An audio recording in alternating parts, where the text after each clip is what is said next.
Welcome back to the Av Attack. I'm your host, Prescott Chambers. The Avs take a good old-fashioned beating in this game, 66 of 82, at home versus the Pittsburgh Penguins. The Avalanche find themselves back in Ball Arena after a tough 3-1 road loss to the Winnipeg Jets. The Pens are still missing their captain, Sidney Crosby, who has been on injured reserve since coming back from the Olympics over a week ago.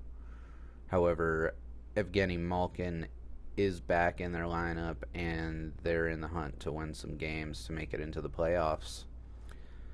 Ross Colton has been moved to day-to-day and may return in the next couple of games, and it sounds like Logan O'Connor may possibly return before the playoffs start, so that's very exciting. Starting goalies for this one were Artur Silovs and Scott Wedgwood. Period one. This one starts off really fast. 48 seconds into the first, Yevgeny Malkin goes to the box when Devon Taves draws a tripping call. Pittsburgh is able to kill, and just after he gets out of the box at 3:01, Evgeny Malkin scores his first goal of the game and gets the Penguins on the board with assists from Brian Rust and Noel Asiari. It's 1-0 Pens. Then at 4:08, the Nate Dogg scores on a rush with a nice feed from Marty Necas for his 50th assist of the season, with the second apple coming from Cale Makar to tie it up at 1. Then just seconds later at 4:23, Anthony Mantha backhands one past Scott Wedgwood, assisted by Erik Karlsson, to put Pittsburgh back up 2-1. At 5:33, Brett Kulak takes a cross-check, drawing a second Avs power play. The Penguins kill. At 8:39, Ross Colton heads to the box on an interference call, giving Pittsburgh their second power play. The Avs are able to kill that, but after some back and forth at 13 minutes in the first, Evgeny Malkin scores his second of the night, assisted by Igor Shinnikov and Parker Wotherspoon. It's now 3-1 Penguins. Wedgwood gets the rare yoink after 3 goals on 5 shots, and Mackenzie Blackwood gets a chance to save the Avs. And 43 seconds later, they score again with a goal from Elmer Soderblom. The assist from Connor Dewar and Erik Karlsson to make it 4-1 Pittsburgh. The Avs have twice as many shots on goal as the Penguins do, but that just doesn't seem to matter in this one. Then at 14:21, Brent Burns is able to wire a cannon to the back of the net with assists from Gavin Brindley and Josh Manson. The Avs get a couple more chances, but the final minutes tick down in the first, and after 6 goals in 20 minutes, we head to the second with a score of 4-2 Penguins.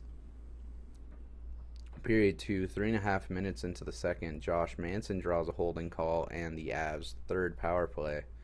This one gets shut down by Pittsburgh.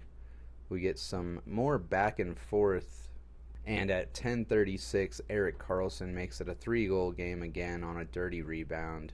It's 5-2 Penguins.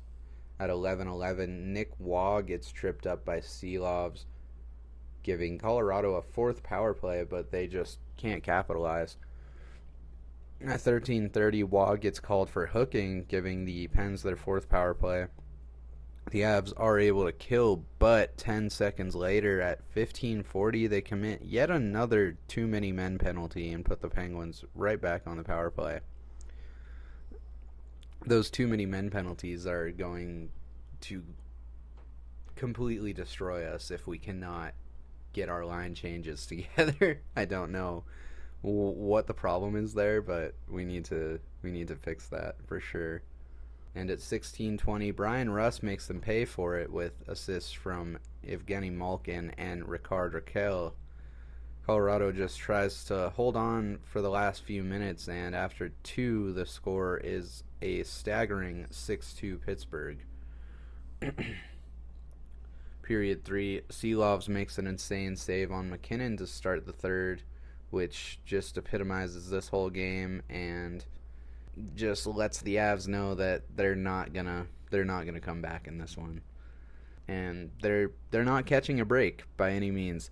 They continue to try to put something on the net, but nothing works. And at 9:06, Noel Asiari scores one to make it a 5-goal deficit. The assist from Elmer Soderblom and Connor Dewar. We get a fight between Jack Drury and Connor Clifton that goes on for a good minute.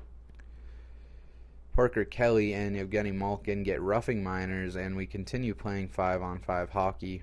Manson loses a blade and has to hop back to the bench, which he did really well. He hopped back on one skate blade and didn't fall over once.